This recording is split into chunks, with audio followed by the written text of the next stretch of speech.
Issue আপডেটেৰ প্ৰথম issue অঙ্কিতাৰ বিদ্ৰোহে জোকাৰিছে Congress যুৱ কংগ্রেসের সভাপতির বিরুদ্ধে এক মহা বিস্ফোরণ ঘটাইছে আর এজাহার দাখিল করছে দিসপুর থানাত এজাহার অঙ্কিতালৈ কারণ দর্শার জাননীও জারি করা হয়েছে আপোনালোকক জনাও এই মুহূর্তত AICCৰ নিৰ্দেশত APCCয়েও চকজ দিছে অসম প্ৰদেশ যুৱ কংগ্ৰেসেৰ সভানেত্ৰী অঙ্কিতা দত্তক আৰ বিদ্ৰোহে জোকাৰিছে কংগ্ৰেসক যুৱ কংগ্ৰেসেৰ ৰাষ্ট্ৰীয় সভাপতি শ্ৰীনিবাস PBVৰ বিরুদ্ধে দিসপুর থানাত এজাহার দাখিল করছে অঙ্কিতা দত্তই আর শারীরিক মানসিক নির্যাতনের অভিযোগ তুলি অঙ্কিতা দত্তই এজাহার দাখিল করাত কংগ্রেসত জোকাৰণিৰ সৃষ্টি হয়েছে ইপিনে অঙ্কিতাৰ অভিযোগ তথা এজাহাৰ দাখিল সন্দৰ্ভত নেত্ৰীগৰাকীলৈ শোকজ কৰিছে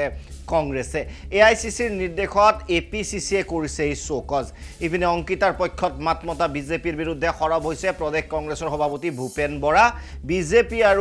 RSSৰ একাংশ নেতাই অঙ্কিতা চক্রবেহুত আবদ্ধ করা বলে অভিযোগ তুলিছে এই সন্দর্ভত অঙ্কিতা দত্ত ভূপেন বরা আর মন্তব্যসমূহ আপোনালোকক দেখুৱা বিচাৰিছো আপুনি বিষয়টোক লৈ কি ক'ব হয় মই যোৱাকালি নিশা FIR কপি দিছোঁ শ্ৰীনিবাস PBৰ এগেইনষ্টে আৰু অসম আৰক্ষীক মই গোটেইখিনি কথা জনাইছোঁ এতিয়া তাৰ তদন্ত মই আশা কৰিছোঁ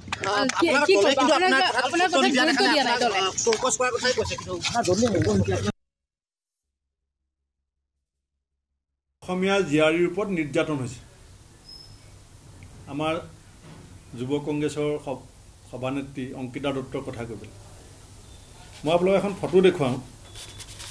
তাৰিখটো আৰু এই বাৰটো মই দি দিম আপোনালোকক আজি কেইমাহমানৰ আগত কেইজনমান মাননীয়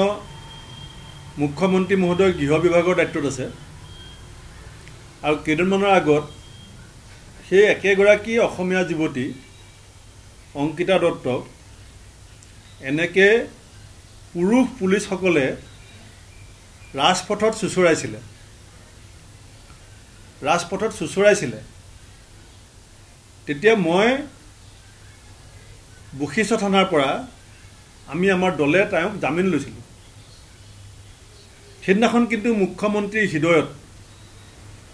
অসমীয়া ছোৱালী জীয়ৰীৰ আত্মসন্মানৰ স্বাভিমানৰ বিষয়টোৱে হৃদয় কঁপাব নোৱাৰিলে এই ধৰণৰ এটা লোমহৰ্ষক দৃশ্য গতিকে এই ফটোখন মই আপোনালোকক হোৱাটছআপত দি দিম দ্বিতীয়তে দেউতাকৰ দিনৰ এটা চিট ফাণ্ডৰ কেছ অঙ্কিতা দত্তৰ দেউতাকৰ দিনৰ এটা চিট ফাণ্ডৰ কেছ যিটো কেছৰ সময়ত অঙ্কিতা দত্ত ছাত্ৰী আছিলে মহাবিদ্যালয় বা বিশ্ববিদ্যালয়ৰ ছাত্ৰী কোনো ধৰণে তাই এই কেছটোৰ লগত জড়িত নহয় CBI আজি কিমান দিনৰ পৰা মানসিক হাৰাশাস্তি কৰি আছে আৰ্থিক হাৰাশাস্তি কৰি আছে মুখ্যমন্ত্ৰী যিকোনো ব্যক্তিৰে কিবা অভিযোগ থাকিলে তাৰ ন্যায় বিচাৰি যেনেধৰণে কৰ্তৃপক্ষৰ ওচৰত যাব লাগে সেই অধিকাৰ আছে কোনো কাকো বাধা নিদিয়ে কিন্তু অঙ্কিতা দত্ত ডাঙৰীয়ানীয়ে তেখেত যিটো সংগঠনৰ ৰাজ্যিক সভানেত্ৰী ভাৰতীয় যুৱ কংগ্ৰেছ তাৰ যিজন সৰ্বভাৰতীয় সভাপতি তেখেতৰ বিৰুদ্ধে কিছু অভিযোগ উত্থাপন কৰিছে যোৱা পৰহি দিনাৰ পৰা আৰু যোৱাকালি খুব সম্ভৱ এজাহাৰ দাখিল কৰিছে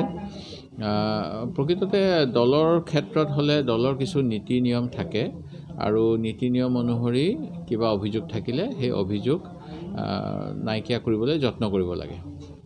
এতিয়া কথাটো হ'ল যে তেখেতে কৈছে দলৰ হাইকমাণ্ডক কৈ আছো বুলি বা হায়াৰ অথৰিটিক কৈছো বুলি অসমৰ ক্ষেত্ৰত আমাৰ দলৰ ৰাজ্যিক সভাপতি ভূপেন বৰাই হ'ল আমাৰ সকলোৰে হাইকমাণ্ড কিন্তু ভূপেন বৰা ডাঙৰীয়াই কৈছে যে ছমাহৰ ধৰি ঘটনাটো চলি আছে বুলি কৈছে কিন্তু পৰহি দিনা ৰাতিহে তেওঁ অঙ্কিতা দত্তই ভূপেন বৰাক অৱগত কৰিছে আৰু আমাৰ সভাপতি হ'ল নিখিল ভাৰতীয় মল্লিকাৰ্জুন খৰগে ডাঙৰীয়া তেখেতক কৈছে নাই আমি গম নাপাওঁ, কিন্তু তেওঁ কৈছে যে মই ৰাহুল গান্ধীৰ লগত জম্মু কাশ্মীৰত খোজ কাঢ়োঁতে এই কথা অৱগত কৰিছোঁ। ৰাহুল গান্ধী ডাঙৰীয়া আমাৰ দলৰ জ্যেষ্ঠ নেতা, প্ৰাক্তন সভাপতি, কিন্তু দলীয় কাম কাজখিনি চলাবলৈ হ'লে সভাপতি বা অন্যান্য বিষয়ববীয়াসকলকহে প্ৰকৃততে কিবা আবেদন নিবেদন কৰিব লগা থাকিলে কৰিব লাগে। সেই গতিকে এইখিনি তেওঁ কৰিলে নাই মই